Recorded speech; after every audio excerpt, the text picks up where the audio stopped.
For My Favorite Husband, starring Lucille Ball.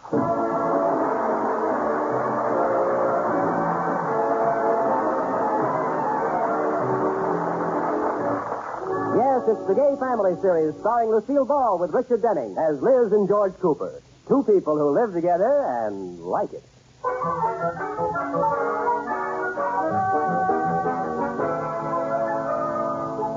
As we look in on the little town of Sheridan Falls, it's morning, and Iris Atterbury is coming up the walk of the Cooper home at 321 Bundy Drive.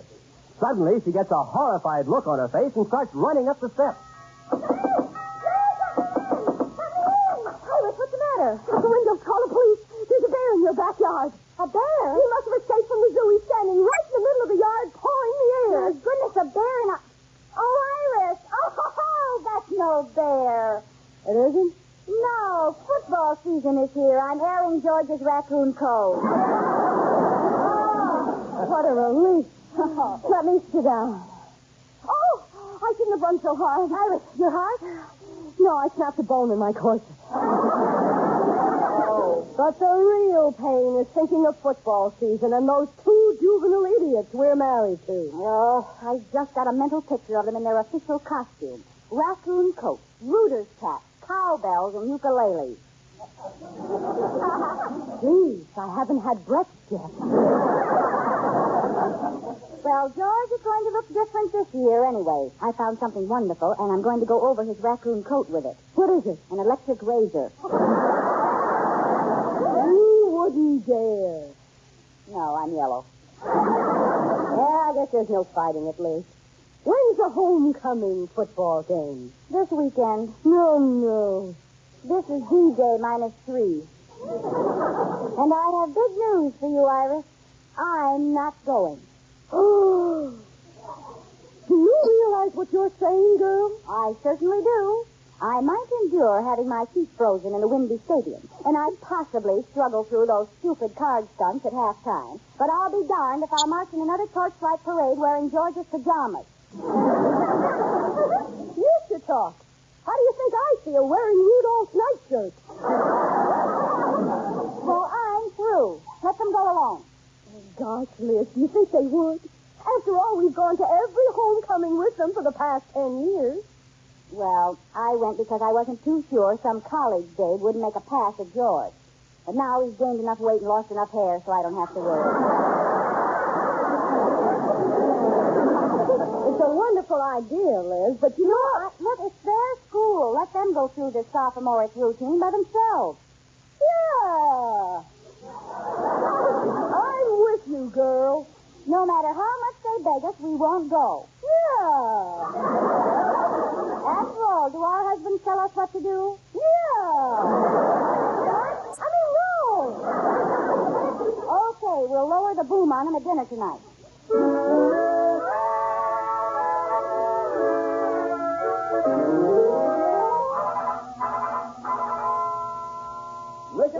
Rickety rack. Come on, Faith. Get in the act. Yay! George. Yay! Rudolph. Faith. George! For goodness sake, will you eat something?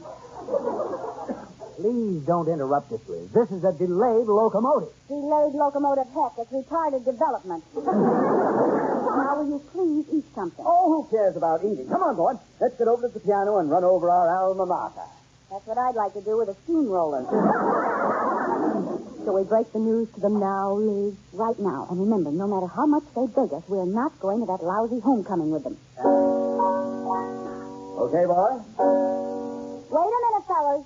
We have something to talk to you about. Yes, the homecoming game this weekend. Oh, good. We wanted to talk to you about that, too. Yes. George and I talked it over, and we aren't taking you this year.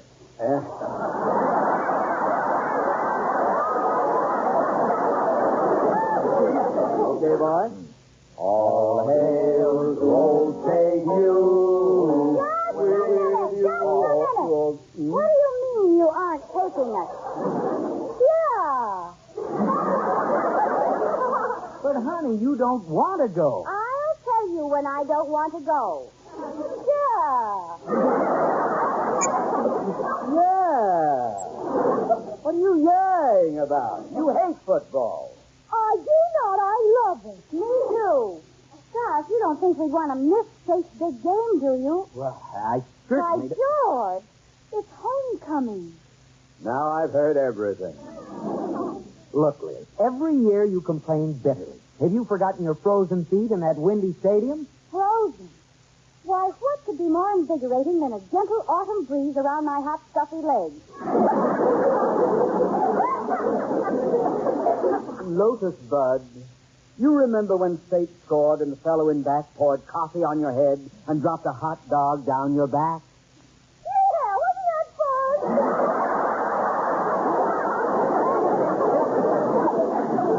fun? Fun?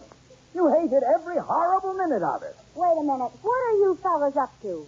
Why don't you want us to be there? Yeah. We were only thinking of you. Believe me, Lotus Bud. Don't Lotus Bud me. I know why you want to go alone. If I'm there, you can't ogle the co-ed. I can, too. I mean, I don't anyway. Not much. That's what it is, Iris. They want to look at the girls. They want to watch the co-eds shake their pom-poms. Look, I'll tell you the truth, Liz. Well, it's about time. In addition to always complaining about being dragged along on homecoming week, you get on our nerves because you don't like football and you don't know anything about it. Is that so? Yes. So we thought everybody would be happier if you stayed home. Dad, how well put. Well, for your information, Buster, we know plenty about football, and we love it. Sure. I can hardly wait to get to the game Saturday and watch that old quarterback make a home run.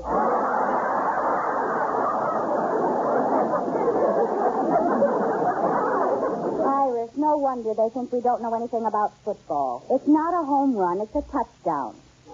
Oh, and it isn't a quarterback, it's a second baseman.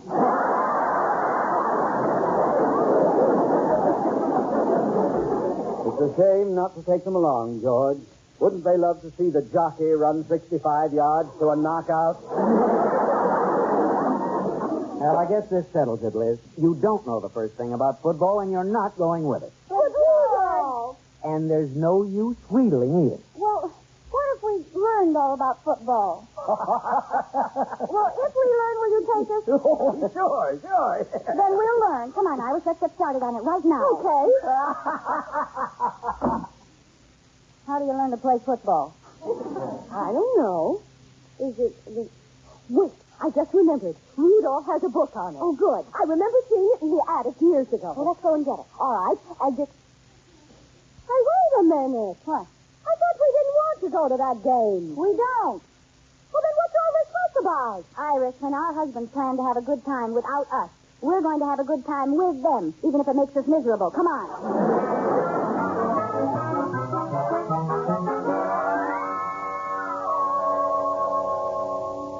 I think the book's over on this side of the attic in this old trunk. Ooh, how dusty. Yeah. Here it is. Say, it's dated 1906. Oh, that's all right. The rules never change in football. Here. Who wrote the book, Liz? Red Grange? Pie Cow? No, it must be this guy who has his name on the cover, Rugby. I think he invented the game. Oh, well, that's wonderful. Now pay attention and I'll read it. Go ahead, teacher. The game is played with two teams, one against the other. Well, I already knew that. Me too. The standard lineup is 8 forwards, 2 halfbacks, 4 three-quarterbacks, and 1 fullback. Gotcha. The game begins with a scrimmage. That's scrimmage. Look for yourself. Scrimmage? How do you like that? All these years, the boys have been calling it scrimmage, and they think we're dumb. Oh, they're going to be surprised when they hear us kick these terms around. The game starts. The game starts when you get the ball out of scrum. Ball out of scrum. This learning's real good. Go ahead. Okay, the snapper back sweeps the ball between his legs to the scrum halfback, who, with the front 3 forwards huddled together, heads down so that he gets...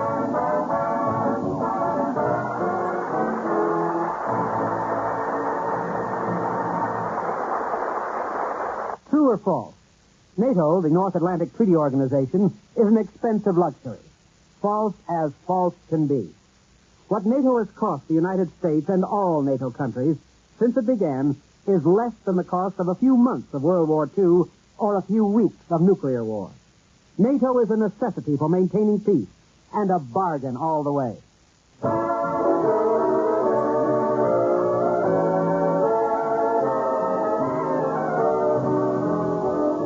As we look in on the Coopers once again, it's 2 evenings later, and we find Liz and Iris getting ready to impress George and Mr. Atterbury with their knowledge of football. The only trouble is, the girls have been studying a book on rugby by mistake. Now is the time, Iris. They're at it again. Okay, let's go fracture them with our great knowledge of football. Iris, do you remember all the terms? Oh, sure. Wait a minute. Huh? Who's that famous player? Rawson Robertshaw. Oh, yeah. Come on, let's go. Now, in my opinion, there's no doubt about it, George. State should win easily tomorrow. Yeah, I think so. I think so, too. So do I. Oh, you do. We're in, George. The girls think so, too. Tell me, me's old football fan. What do you think of State's chances tomorrow? Well, I think they should win easily. That is, if nothing happens to their star snapper back.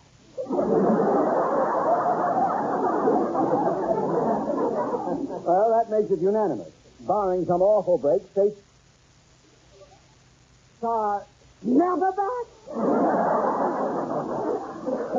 Yes, star snapperback. I hope State has some good players, Liz. And so do I. Of course, we can't expect any Rawson Robertshaws. Rawson Robertshaw. Who's he? He was only the first 3 quarterbacks who disengaged himself from the scrummage in order to assist the side hooker in getting the ball out of the scrum.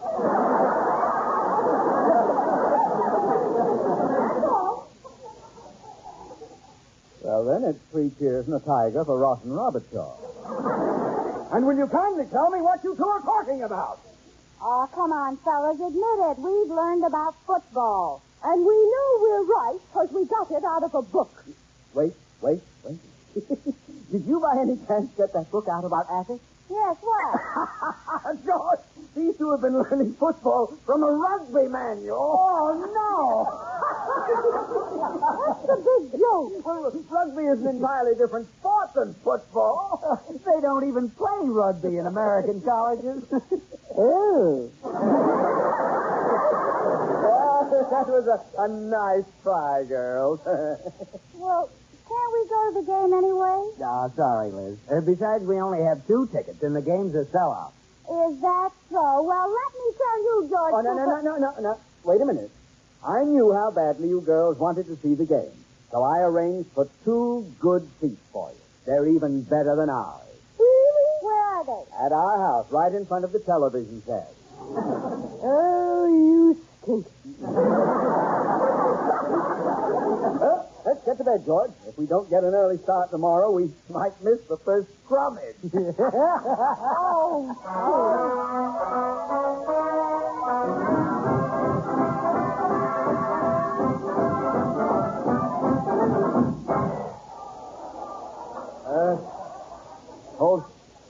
Hold it, George. How much further up are our seats? I'm full. Just a little way. Row 73. Ah, here we are. Thank goodness. Well, these aren't bad seats at all. You can practically see the field. Yes, sir. Pardon us, please. Pardon me. Pardon me. These raccoon coats are a little bulky. Pardon me. Well, these should be our seats right here. Yeah, there are 2 empty ones, but they're separated. Oh, those 2 girls must be in the wrong seat. Well, get it straightened out, boy. The game's about to start. Pardon me, miss. I think you're in the wrong seat. Would you let me see your ticket? Oh, certainly. Here they are. Seats 12 and 13. Well, I have 11. What does yours say, Mr. Atterbury? 14. George, you idiot. Oh, gosh, I don't know how this happened. Well, sit on top. The game is starting. Look, would you and your girlfriend move over so my friend and I can sit together? Oh, I'm sorry, but we can't. The people sitting in front of us are nice and short, We could see if we moved. Get down! Well, but look, Never mind, George. We'll take the seats on either side of the girl. If I want to say anything to you, I'll pass you a note. Pardon me, please. Down and throw! Shut up!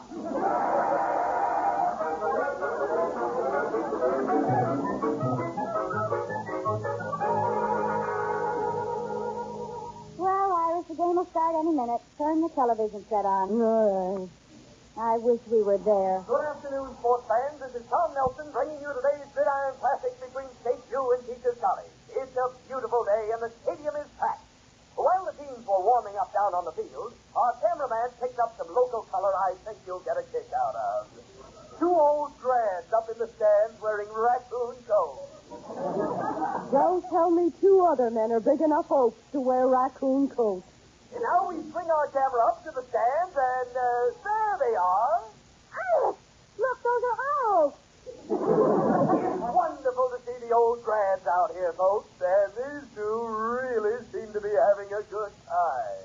I'll say they are. Look what's sitting between them. I see. George Cooper, you get out of there. You hear me? You get out of there.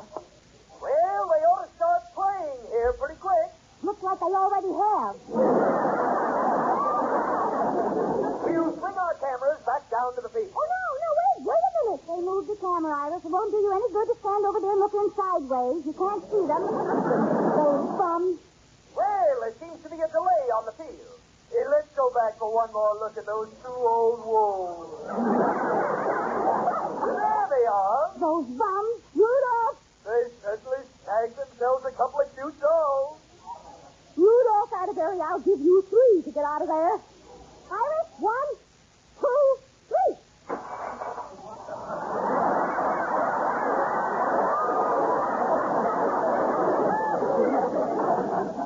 Oh, Iris, are you all right? Yes. Well, grab your hat. We're going up there.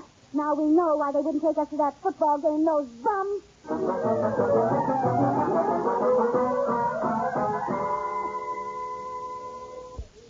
Here's the window where we get the tickets, Iris. Okay, girl. I'd like 2 tickets, please. certainly, for next week or the week after. What? I want them for today. What's so funny? Today's game has been sold out for 2 weeks.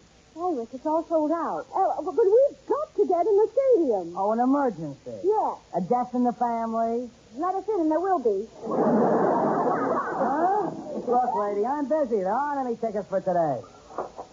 Oh, Liz, what are we going to do? Don't worry, we'll get in some way. We've got to. But how? Wait a minute. Look over there. See all those men going in and out without tickets? But Liz, those men are selling hot dogs and soft drinks. Well? Oh, now, Liz, you don't think that we could Why go... not? Young man, you there selling hot dogs. I'd like to talk to you.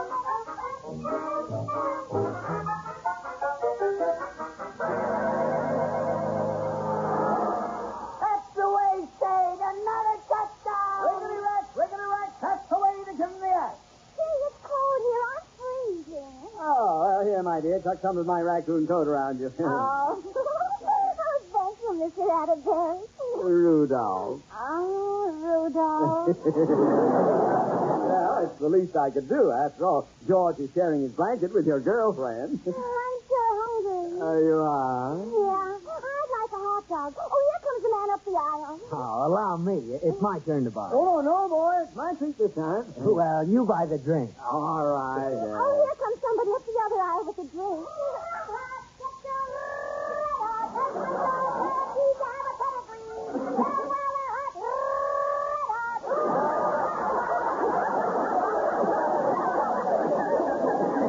Oh, no, it's Liz. If Liz is here, can Iris be far behind? I call Pop.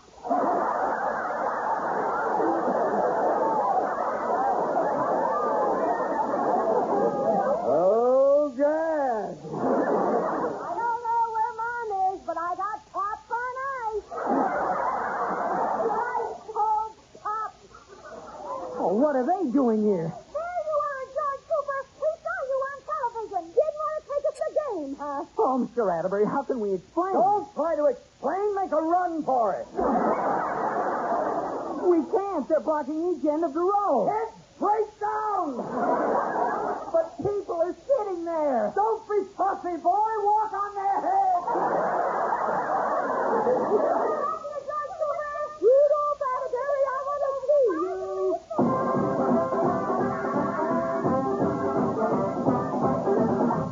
Ladies and gentlemen, there seems to be a disturbance in the stands. Those two men in the raccoon coats we showed you earlier are running onto the field. And running after them in hot pursuit are two of the stadium vendors. Apparently some disagreement over payment for our hot dog. They're running right across the playing field, and the referee's blowing his whistle and calling timeout. The red-headed vendor steps up to tackle the blonde man in the raccoon coat. There she goes! Wow, would you look at that? That's one of the best tackles we've seen here today! Now the police are running onto the field. Spectators are coming down out of the stands. Everything is confusion. I've never seen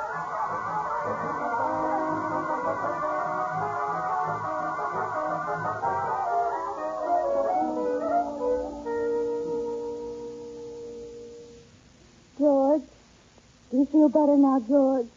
A little. I'd still like to know what hit me. I tackled you. And I thought you didn't know anything about football. Oh, I'm sorry, baby. After you explained about the seats and all, it's my fault. No, that's all right. I guess it serves us right for not taking. I'll get it. Hello? Yes? Me? What? I should say not. Oh, who was it? Of all the nerve. Someone who saw me selling hot dogs out there today. He offered me a job. Selling hot dogs? No, playing right tackle for the Los Angeles Rams. My Favorite Husband has been presented through the worldwide facilities of the United States Armed Forces Radio and Television Service.